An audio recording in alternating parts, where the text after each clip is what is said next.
Millal sa tunned, et raamat on õnnestunud? No ma ennekõike ikkagi tunnen seda juba enne, kui ma ta kuhugi kirjastajale või saadan, et ega mingit jama ei hakka ju saatma, et mingil hetkel mulle tundub, et see, mis mul arvutis on, et see on nüüd okei, et paremaks ma seda teha enam ei mõista ja siis ma saadan ta kirjastajale ja sel hetkel ma ilmselt tunnengi, et ta on õnnestunud, sest muidu ma teda teistele ei näitaks. Aga mida sa tahaksid või kirjutamise ajal tahtsid, et Eesti Rahva uued jutud teeksid lugeja sees?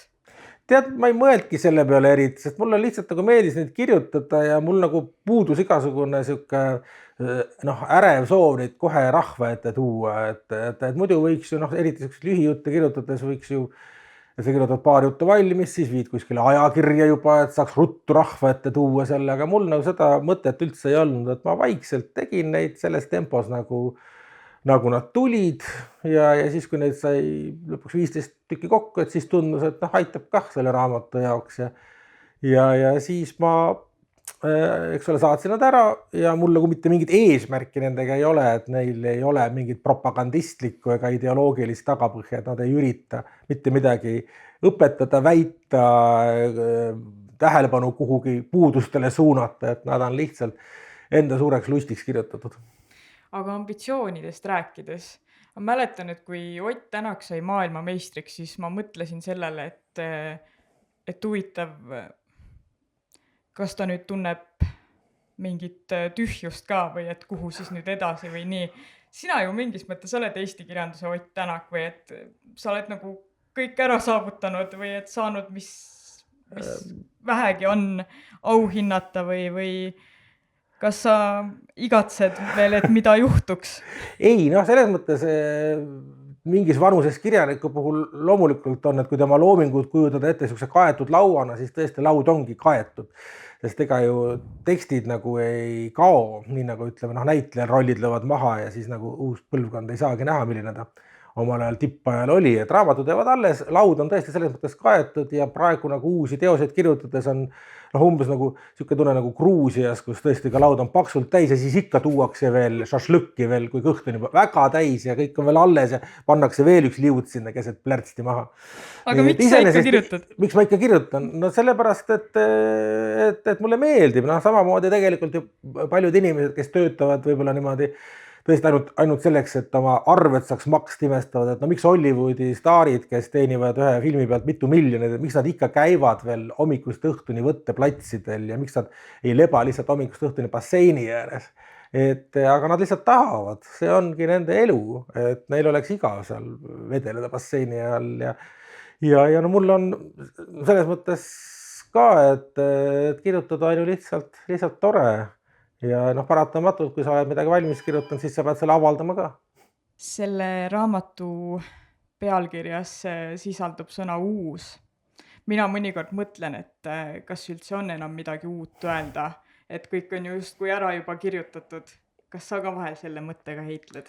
Kindlasti, ma ei heitle sellega, aga ma arvan, et nii on loomulikult, sest et ega me üldse ju tegelikult ei tea enamust, mida maailmas kirjutatakse, et see, mis kuskil Tšiilis või Indoneesias kirjanikud praegu kirjutavad, me ei saa sellist iialgi teada, aga see ei ole ka oluline, sest ega meie lugejad ka sellest teada ei saa, et me võime ikka oma asja edasi ajada. Aga miks siin pealkirjas on uus? See on lihtsalt sellepärast, et Kreutzwaldi raamatu pealkirjas on ennemuistsed ja et siis nagu teha mingit vahet nende kahe raamatu vahel, aga samas anda märku, et nad on omavahel seotud.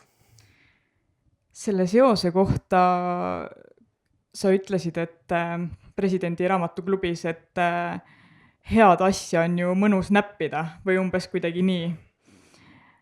Aga mis selle asja siis niivõrd heaks teeb, et teda üldse tasub interpreteerida või nii? Pagan teab, nagu ma olen juba rääkinud ka, et tegelikult see alguse sai ju hoopis nagu tellimustööst, mis Indrek Argla tellis ühele ulmekogumikul ühe muinasjutu töötluse ja sealt nagu see mõte käima läks, et siis ma nagu lugesin uuesti üle selle Kreutzwaldi raamatu, mis mul lapsepõlves oli suur lemmik ja tõesti need lood olid nii toredad ja see andis nagu võimaluse siis nagu seda rada pidi edasi minna. Tegelikult on see hästi mugav, kui on mingi väike selline sõrestik ees või mingisugune suunaviit, et mine kõnni sinnapoole, et sa ei seisa keset lagedat välja, kus igale poole võiksid joosta, eks ole, aga et vaat lähed sinnapoole ja neid Kreutzwaldi lugusid oli jah, vahva nagu oma interpretatsiooni nagu teha, et see on nagu on mingi, keegi helilooja kirjutanud mingi laulu ja seda võib esitada, eks ole, võib esitada Ivo Linna, aga võib esitada hoopis Metsatöll näiteks ja tuleb väga erinev laul välja. Kui Mardi asemel oleks kirjandusminister Robin, siis mis sa arvad, kas talle meeldiksid need jutud ja kas ta soovitaks neid lugeda?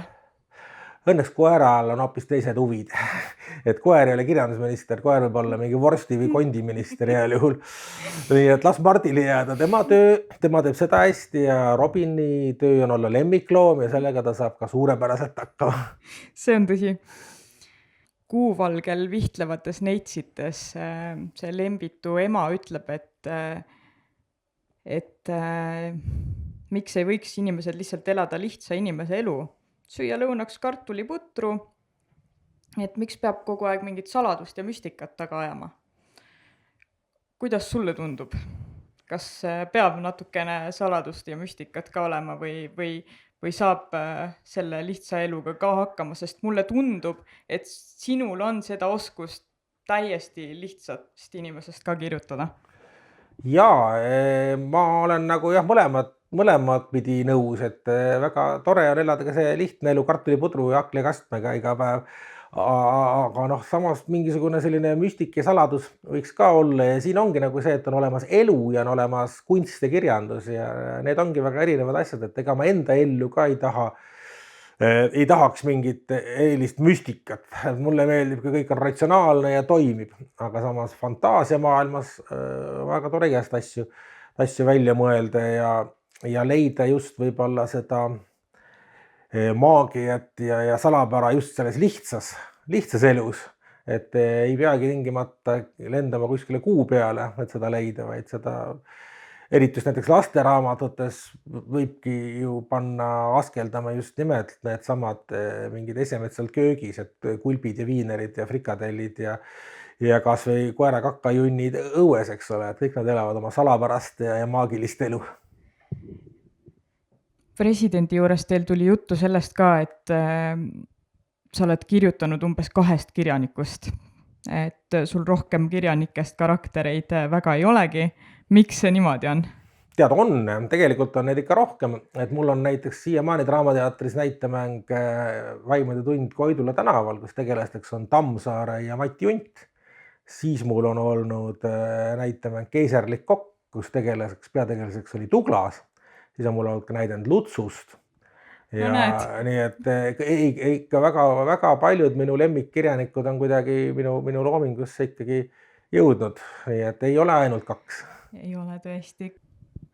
Vahel öeldakse, et näiteks luuletuste puhul, et tõsist luuletust on palju lihtsam kirjutada, tõsist head luuletust, sest hea rõõmsameelne luuletus, no ma ei tea, kõlab ikkagi kuidagi kerglaselt või et kuidas sulle tundub, et sinul minu meelest tuleb päris hästi see optimistliku kirjanduse tootmine ka välja. Eks see on ilmselt loomuses mul, et see mingi kerge huumor poeb paratamatult ridade vahele, et pigem võib-olla peab pingutama, kui tahad kirjutada midagi sellist väga tõsist või isegi kurba, et siis peab nagu ennast rohkem kokku võtma, aga see ilmselt jah, see on niisuguses loomuses, et iga lind laulab ikka oma laulu, et ega ta ümber ei õpeta. Jah, rääkides interpretatsioonidest, minule näiteks väga meeldis kuuldemäng Karin ja Pearu. See tegelikult on ju küllaltki selline eksistentsiaalne ja kuigi seal on ka nalja, aga minul ikkagi tuli pisar silma, nii et seal mul oli väga hea partner Tammsaare näol, kes tegelikult ju oli selle teksti juba põhimõtteliselt ise valmis kirjutanud. Minu asi oli lihtsalt see pusle nagu natuke teistpidi kokku laduda ja viia kokku 2 tegelast, kes Tammsaarel kokku ei saa ja vaadata, et mis siis juhtub, et kui nad omavahel rääkima hakkasid, aga ega mingit uut teksti sinna otseselt välja ei mõelnud, et ma ikka katsusin selle Tammsaare tekstiga pieteeditundeliselt ümber käia.